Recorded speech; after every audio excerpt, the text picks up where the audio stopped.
Bandung, April 1955, di sebuah kota berhawa sejuk yang terletak di jantung Pulau Jawa. Sejarah peradaban dunia mencatat peristiwa yang tak lagi dapat diabaikan. Sebuah konferensi internasional yang tidak dilandasi kekuatan militer, melainkan oleh idealisme, solidaritas, dan cita-cita akan dunia yang lebih adil. Pada saat itu, dunia tengah berada dalam ketegangan global. Dua kekuatan besar, Blok Barat dan Blok Timur, saling berebut pengaruh, memaksa negara-negara berkembang untuk memilih keberpihakan. Namun, di tengah arus dominasi tersebut, 29 negara dari kawasan Asia dan Afrika memilih langkah berbeda. Mereka berkumpul bukan untuk tunduk pada salah satu kutub kekuasaan, melainkan untuk menyatakan sikap bahwa kemerdekaan, kedaulatan, dan perdamaian adalah hak setiap bangsa. Berikut 6 fakta menarik dari Konferensi Asia Afrika tahun 1955 di Bandung yang telah dirangkum dalam Jejak Peradaban Hasanah Bina.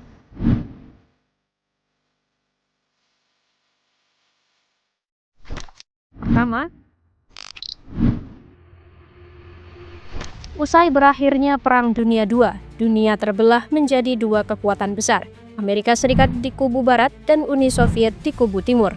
Kedua blok adidaya ini tak hanya berkompetisi dalam senjata dan teknologi, tapi juga saling berebut pengaruh di negara-negara berkembang, terutama di Asia dan Afrika. Di saat yang sama, sebagian besar negara di kedua benua itu masih terjajah atau baru saja memproklamasikan kemerdekaannya. Namun mereka sadar, merdeka secara politik bukan berarti bebas dari tekanan. Banyak dari mereka masih terikat pada sisa-sisa kolonialisme, baik secara ekonomi, militer, maupun budaya. Kondisi inilah yang mendorong munculnya keprihatinan bersama di antara 5 negara, yakni Indonesia, India, Pakistan, Sri Lanka, dan Myanmar, dulu dikenal sebagai Burma. Dalam sebuah pertemuan di Colombo, Sri Lanka tahun 1954, kelima negara ini menggagas sebuah ide mengumpulkan negara-negara Asia dan Afrika dalam suatu konferensi internasional untuk membahas nasib bersama. Gagasan ini dikenal dengan The Colombo Powers. Mereka bukan negara besar secara ekonomi, tapi mereka punya satu kekuatan, keberanian untuk bersuara, untuk menentang kolonialisme, dominasi asing, dan segala bentuk penindasan yang membungkam hak suatu bangsa untuk berdiri di atas kakinya sendiri. Dalam buku Making a World After Empire, The Bandung Moment and Its Political Afterlife, Christopher J. Lee mencatat bahwa semangat konferensi Asia Afrika ini bukan hanya anti-kolonial, tetapi juga anti-hegemoni. Ia menjadi simbol kebangkitan moral dan politik negara-negara dunia ketiga yang ingin membangun jalan mereka sendiri. Tidak ke barat, tidak ke timur, tapi ke masa depan mereka sendiri. Dan dari keprihatinan itulah lahir sebuah langkah konkret, Konferensi Asia Afrika. Sebuah panggung bagi negara-negara yang selama ini hanya jadi penonton sejarah, untuk pertama kalinya menjadi aktor utama dalam menentukan nasibnya sendiri. 2. Seperti yang telah disebutkan, gagasan besar Konferensi Asia Afrika tidak muncul begitu saja. Ia berakar dari kesadaran kolektif 5 negara Asia yang baru saja memperoleh kemerdekaan dan menyadari pentingnya solidaritas di antara bangsa-bangsa yang pernah mengalami penjajahan. Kelima negara tersebut adalah Indonesia, India, Pakistan, Sri Lanka, dan Myanmar. Negara-negara ini dikenal sebagai The Colombo Powers, merujuk pada pertemuan mereka di ibu kota Sri Lanka pada bulan April 1954. Pertemuan Colombo menjadi panggung awal bagi diskusi mendalam mengenai bagaimana negara-negara Asia dan Afrika dapat memperkuat kerjasama, menyuarakan kepentingan bersama, serta membangun front persatuan untuk menentang kolonialisme dalam bentuk apapun. Di antara para pemimpin negara tersebut terdapat tokoh-tokoh berpengaruh yang memainkan peran kunci dalam mendorong terlaksananya konferensi. Presiden Soekarno dari Indonesia, Perdana Menteri Jawaharlal Nehru dari India, Muhammad Ali Bokba dari Pakistan, Sir John Katelawala dari Sri Lanka, dan Yunu dari Myanmar. Presiden Soekarno melalui diplomasi aktif dan visi kebangsaan yang kuat menjadi salah satu penggerak utama terwujudnya konferensi ini di tanah air. Indonesia pun dipercaya sebagai tuan rumah penyelenggaraan, menjadikan kota Bandung sebagai tempat peristiwa bersejarah tersebut berlangsung. Dengan semangat kemerdekaan dan kehendak untuk membentuk tatanan dunia yang lebih setara, kelima negara ini membuka jalan bagi lahirnya solidaritas global, konsep persatuan negara-negara berkembang yang hingga kini masih relevan dalam percaturan geopolitik internasional.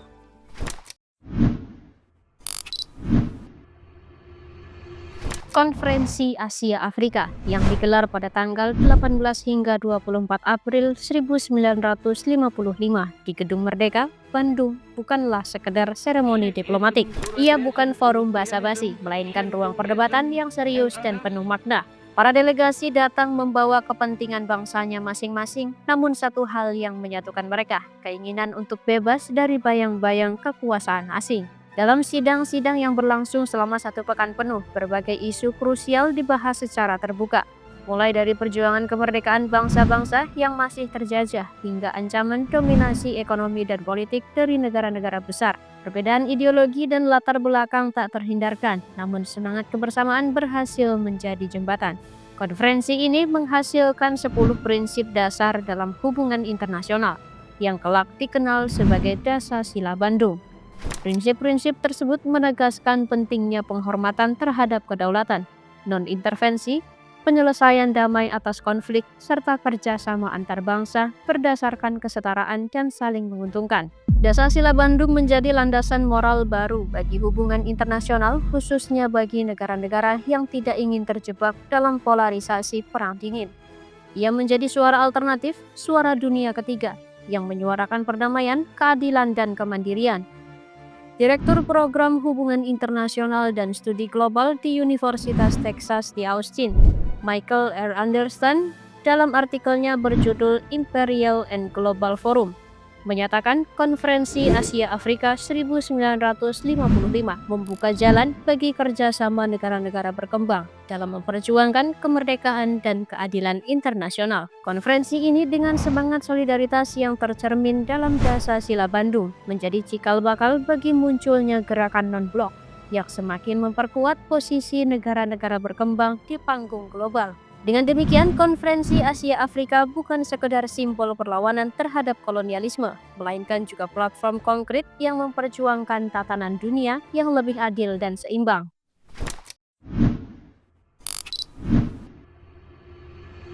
Salah satu kekuatan utama dari Konferensi Asia Afrika 1955 adalah keberaniannya untuk menyuarakan kepentingan bangsa-bangsa yang belum merdeka, termasuk Palestina. Di tengah dunia yang masih dibelenggu oleh kolonialisme, forum ini menjadi wadah bagi mereka yang selama ini tidak memiliki panggung untuk didengar oleh dunia. Dari Aljazair hingga Palestina, dari Kenya hingga Mozambik, nama-nama bangsa yang saat itu masih berada di bawah kekuasaan kolonial disebut dan dibela dalam forum resmi internasional. Para delegasi mengecam keras segala bentuk penjajahan, baik secara politik, ekonomi, maupun budaya. Bagi mereka, kemerdekaan bukan sekedar hak, melainkan keharusan moral. Konferensi Asia Afrika menghasilkan salah satu poin yang cukup terkenal, berbunyi, Konferensi Asia Afrika menyatakan dukungannya terhadap hak-hak rakyat Arab Palestina dan menyerukan pelaksanaan resolusi Perserikatan Bangsa-Bangsa tentang Palestina dan pencapaian penyelesaian damai masalah Palestina. Pernyataan tegas ini kemudian tertuang dalam salah satu poin yang tercatat pada dokumen akhir konferensi yang mendukung penuh kemerdekaan bagi Palestina yang masih dijajah.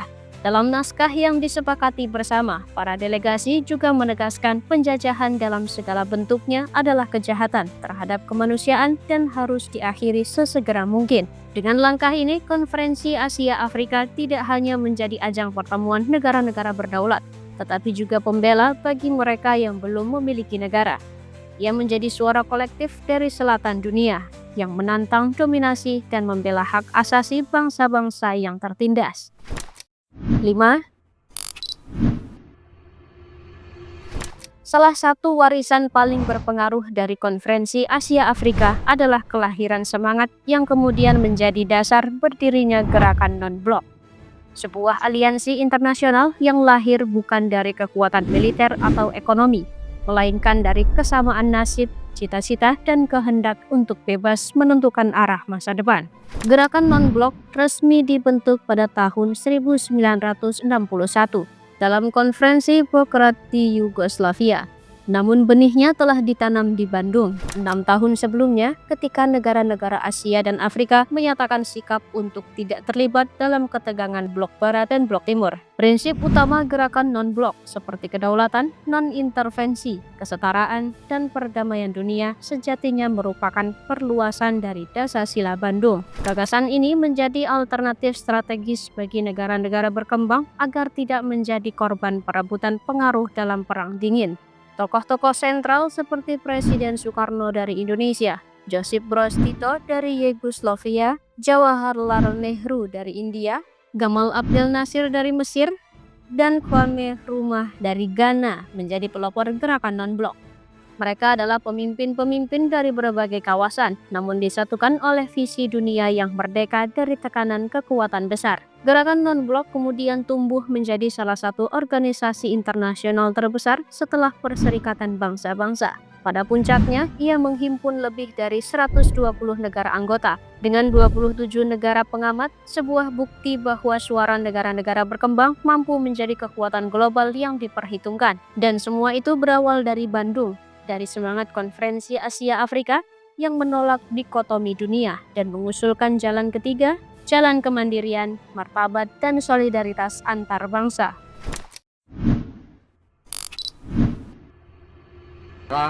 Di tengah suasana dunia yang penuh gejolak, Indonesia menjadi tuan rumah Konferensi Asia Afrika. Dalam konferensi ini, Palestina menjadi salah satu isu penting. Meskipun belum merdeka, perjuangan rakyat Palestina mendapat dukungan resmi dari 29 negara peserta Konferensi Asia Afrika. Presiden Soekarno tegas menolak pengakuan terhadap Israel sejak awal. Bahkan dalam Asian Games 1962, Indonesia tidak mengizinkan Israel ikut serta. Bagi Bung Karno, Palestina adalah bangsa yang terjajah dan harus dibela. Salah satu kutipan Bung Karno yang melegenda, selama kemerdekaan bangsa Palestina belum diserahkan kepada orang-orang Palestina, maka selama itulah bangsa Indonesia berdiri menantang penjajahan Israel. Hingga kini, Indonesia tetap kukuh menjadi salah satu negara besar di dunia yang tidak membuka hubungan diplomatik dengan Israel. Ini adalah bentuk konsistensi dalam sikap politik luar negeri Indonesia terhadap Palestina. Di setiap forum dunia, mulai dari PBB, OKI, hingga gerakan non-blok, Indonesia selalu tampil sebagai pembela Palestina, termasuk menjadi tuan rumah International Conference of Islamic Media pada tahun 2016 dengan mengundang media-media internasional berkumpul di Jakarta untuk mengusung isu Palestina. Dari pengiriman bantuan kemanusiaan, Rumah Sakit Indonesia di Gaza, hingga diplomasi kemerdekaan Palestina, Indonesia terus bergerak. Lembaga-lembaga seperti Badan Amil Zakat Nasional atau Basnas, Aqsa Working Group, dan lembaga kemanusiaan lainnya aktif membantu di lapangan. Dari sejarah ke aksi nyata, dukungan Indonesia untuk Palestina bukanlah politik musiman, tapi prinsip perjuangan yang terus mengalir dari generasi ke generasi.